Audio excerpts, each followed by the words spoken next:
What if I told you that even if you got everything that you've been chasing, the job, the money, the six-pack abs, that it would not fulfill you nor satisfy you? In fact, it might even make you feel worse. I've spent the last 30 years succeeding and failing, and what I figured out is going to save you decades of frustration and feeling lost. If you have big goals, that's great. However, if you have big goals and you don't understand what I'm going to show you in this video, every goal is a crapshoot. You're going to spend a lot of time and a lot of effort trying to achieve something, and you don't even know if it's going to be worth it to you. What happens is when people fail and succeed at goals over and over, they start to get scared of that very thing. If I fail, then I feel like I'm not good enough. So that's one scary part of it. The other part is, well, what if I succeed and I don't even like what I've achieved? And that starts to happen more and more as you get older. So it's really a crapshoot when you set a goal and go chasing it. And this is why a lot of people even hesitate to set goals. It's also why people will set goals and then don't do anything about it. And then it's also why people set goals, start working toward it, they come this close to achieving it, and then they suddenly quit because they don't know if it's ultimately going to pay off. And the disappointment of that goal not paying off is extremely frustrating, and it does in fact make us feel lost because we don't know where to go next and we don't know what to do next. One of the first jobs that I had for years was as a bartender. And while I was working that job, the wonderful thing about it, one of the things that drew me to it, was how much money I could make in a short amount of time. I didn't have to work a full work week of 40 hours. I could work almost half that and make the same amount of money that most people would make in a 40-hour work week. But I was miserable.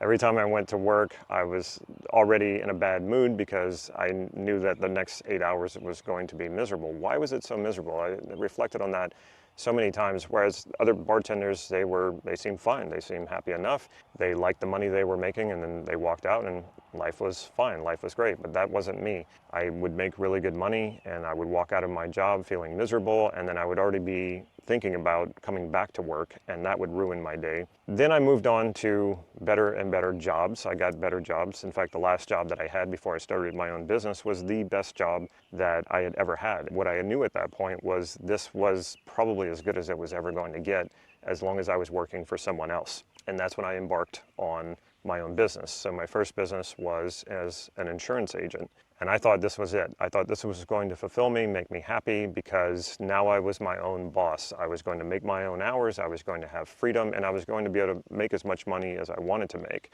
Everything on paper looked perfect. And then I got into the job and it was anything but that. I was absolutely miserable, and I stayed that way for the next 5 years. It didn't matter how much I succeeded. It didn't matter if I hit goals and bonuses. I was miserable the entire time. Ultimately, what I didn't understand was that none of these jobs aligned with my values, nor did the business that I created. It did align with one value, and it didn't live up to that value, and that value was freedom. I thought if I had my own business and I could make my own schedule, work when I wanted to, make as much money as I wanted to, that freedom would be enough for me to do everything else I wanted to do in life. That's not how it worked, because that freedom came at such a high cost that I had to show up and spend hours a day doing something that I did not enjoy doing. And it's not like I could just take off anytime I wanted. Of course I could, but if I did that, then sales would start to slump, my team of employees would become uninspired, then we weren't making any money. So I was on this treadmill, this cycle of succeeding at times, but always feeling like a failure. It always felt like it was never good enough. So how did I make it to this point where I was actually opening my own business and I didn't even know if it was going to fulfill me or not? Of course, I was betting that it would, but it didn't. And how do we know that in advance? How can we know if something is going to fulfill us, especially something that big that takes a large financial investment, a large time investment, and a lot of energy and effort? What happens when you get to the other side of that and you still feel completely empty, that it's not really doing it for you? What I learned in that time is what is called a values elicitation. It comes from neurolinguistic programming, NLP. Now, there are other ways to elicit your values. The values elicitation from NLP is the one that I found works the best, and it's the most accurate. And you'll find that same process in the description of this video. There's a free PDF there for you to follow the entire process of what I'm talking about. So what is this really? What is a values elicitation? Well, let's start with what is a value. A value is a generalization about an experience that is important to you. And that's the definition according to my mentor, Steve Andreas. So what we're really talking about is understanding better and better and more clear what is most important to you in life. And this is a lifelong practice. This is not something you do once and then move on. This is something you do multiple times in multiple areas of your life. You especially do this before you go chasing a goal. One of the main parts of understanding what's really important to you and having clarity about that is motivation itself. A lot of times people think of motivation as something that just kind of floats around, and sometimes you get a whiff of it and you feel motivated, and then other times you're just kind of lost and you're not feeling connected and motivated, and you don't know why and you don't know how to motivate yourself. Clarity about what is important to you is motivation. Clarity about what you value, feeling connected to your values, knowing what your values are, and that alone will motivate you. When you're not motivated, it's because you don't have a strong connection to what you value. You're not clear about what you value. So for example, if you saw a party going on in the distance and you saw your favorite people engaging in activities that you love, and you see that in the distance, what are you going to feel? You're going to feel an overwhelming amount of motivation to get to that party as soon as possible. Well, why? Because you can see it, there's clarity, you know what's going on over there, and you know that you're going to enjoy yourself when you get there. So you're gonna run as fast as you can to get to that party so that you can enjoy it. That's what I'm talking about here, is having that kind of clarity. Now, on the surface, a goal may look that way.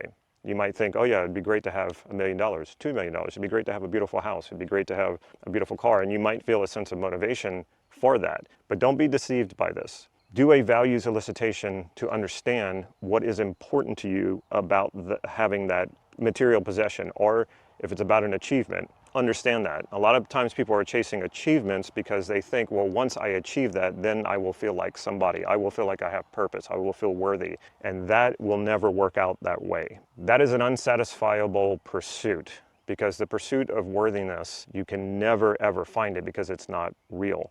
And this is what a lot of people are doing. They think, when I achieve this thing, then I will have proved myself. And that's another clue of going in the wrong direction, trying to prove yourself, trying to prove that you're good enough, trying to feel deserving or prove that you deserve. If you find yourself chasing any of these things, stop doing that right now, because you will never ever be able to fulfill that or satisfy it, because it's not real. There's no way to measure your value, and that's what self-worth is. The concept of that is implied that you're trying to measure your self-worth or try to prove it. It doesn't exist. There is no one keeping tabs or a chart or a scorecard of who is more worthy than someone else. Now you might say, well, it's about me feeling that way. Again, if you're chasing that feeling, you can never fulfill it. What you can do, though, is you can align with your values. And when you align with your values, your self-esteem goes up, because you are doing what it is you value. You like who you are when you are aligned with your values. Now, a lot of times people say, well, I don't need that self-esteem stuff. That's stuff that I was taught, in grade school or whatever. Get over the term self-esteem. Self-esteem means liking yourself. If you like yourself, that's an indication that you're doing what you value. And because you value it, you like yourself. You feel good about yourself. And you stop having to worry about worthiness and trying to measure it by your accomplishments. Like I said, that's never ever going to satisfy you. And if you don't believe me, go ahead and keep trying it. You will find it comes up empty every time. Sure, you will have moments of feeling good about that. You will have moments of achieving something and feeling good, but it'll evaporate very quickly, and you will feel empty, and you'll feel the need to go chasing something else and proving yourself once again, because you'll get there and you'll say, okay, I still feel rather undeserving. I still feel not good enough. What happens is, for some people who are really good at achieving things, they achieve a lot. They become very successful, and then they can't understand why they're so unhappy, so unfulfilled, and so empty. And what happens at that point is what we call imposter syndrome. They have all of these amazing things around them because they've worked so hard for it and they've succeeded at so much, but they still don't feel like they deserve it, so they feel like an imposter. This is because they never took care of what I'm talking about right now. It's time to shut this whole pursuit of self-worth down and of proving yourself and of deservingness, and align yourself with your values. When you do that, you don't feel the need to prove yourself. You don't feel the need to prove that you deserve it. You just feel good doing it. And here's the best part about this is you don't need to achieve a specific goal to experience that good feeling, experience that alignment with your values. You can do that at any moment. At any moment you can take action in alignment with your values if you know what your values are. You don't need to wait until you achieve it. If that goal is aligned with your values, every step of the way will feel fulfilling. You don't have to wait until you turn that corner. In fact, that's a good clue that a goal is not going to fulfill you, is as you're working toward it, you're miserable, just like I was as an insurance agent. As I was working toward the goals that I wanted to achieve, I was still miserable. But I believed that once I turned that corner and had the success, that suddenly fulfillment and satisfaction was just going to rain down on me. It never works that way. If you're not fulfilled as you're working toward the goal, that's a good clue you got the wrong goal. It's a good clue that that goal is not aligned with your values. Always start with your values first. You can start with the goal to elicit the values behind it. Once you know what the values are, and go back and look at the goal. Is that goal actually aligned with those values? About half the time you're going to realize it is not. And this will save you perhaps years of time, effort, frustration, feeling lost, and probably a lot of money. You'll know better than to go chasing a goal like that. Here's a little bonus tip. Nothing has inherent value. Not a single goal that you want to achieve has inherent value. No material possession has inherent value. So if you acquire a new car, if you buy a new house, none of those things have inherent value. They only have the value that you project onto them. This is why, again, why values elicitation is so important to understand. If I want to achieve something, if I have a goal, that I know what are the values that I'm projecting onto that achievement or onto that goal. And we want to take this a step further. If you are the one projecting that value, then where is the source of that value? You might have realized it already. It's you. You already have this inside of you. When we go chasing a goal, believing that the achievement of that goal or the acquirement of that material possession will give us value that we don't already have, you're already off to a false start. Going about it that way will always make you unhappy, unfulfilled, unsatisfied, and you will feel empty. When you start realizing that the value you're projecting onto the world around you, onto things that have not occurred yet, like the achievement of a goal, and you realize that's coming from you already, and you're able to access that value, now you're able to go after the things that you want, not from a place of scarcity, because you already have the value within. You already know that. It is so much easier to achieve what you want when you're coming from a place of already having that value within you. And then it just becomes a matter of being curious about what your potential is. So why was I miserable when I was a bartender? Because I was not aligned with my values and I was not fulfilling my potential. I felt completely useless at the bar serving drinks because it's just not what my potential was calling me to do. Why did I feel unfulfilled in the best job that I ever had? I was a little closer to fulfilling my potential because I was actually being challenged in the job, but it wasn't really what I was aligned with. It wasn't really aligned, the job itself was not aligned with my values. And the same was true for the insurance agency. I just didn't enjoy insurance and it was not a good use of my potential. What I'm doing right now is an excellent use of my potential. I love teaching, I love learning, and I love teaching. So as I'm doing this, I'm fulfilling my potential and I feel fulfilled, and I don't have to accomplish big goals to do that. Now what happens is, as you follow your potential, as you align with your values, you do end up achieving big things.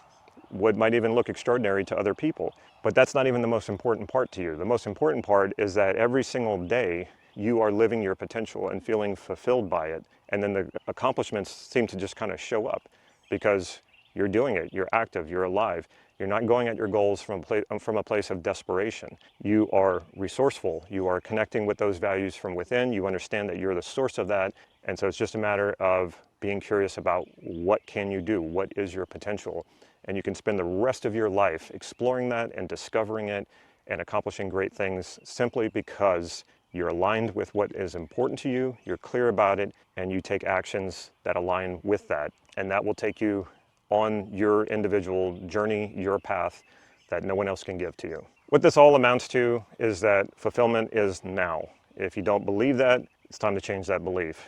If you're not feeling that right now, it's time to do something different. The values elicitation PDF in the description of this video is a great place to start. And like I said, this is a lifelong practice. Understanding, getting clearer and clearer about what is important to you to the point where you know it. And anytime you step into any situation, again, you're not always going to be clear about this. You just make it a point to always be moving in that direction of clarity about what it is that you want. Like I said, if you're not experiencing fulfillment now, probably the first step that you're missing is that clarity about what is important to you. Once you have that clarity, then you can start moving in that direction. You'll feel it right away. The fulfillment is now. It's not when you achieve something. It's not when you get all the things that you ever thought would make you happy. It's not going to happen like that. It starts with that clarity and start moving into fulfillment now. Another way of putting this is understanding what choices you make that are going to bring you closer and closer to fulfillment. Because without the clarity about your values, it's very difficult to know what is the right choice when you're presented with them, and you're being presented with choices all of the time. What's also important is understanding that not making a choice is also a choice. Check out this next video where I dive deep into exactly that topic.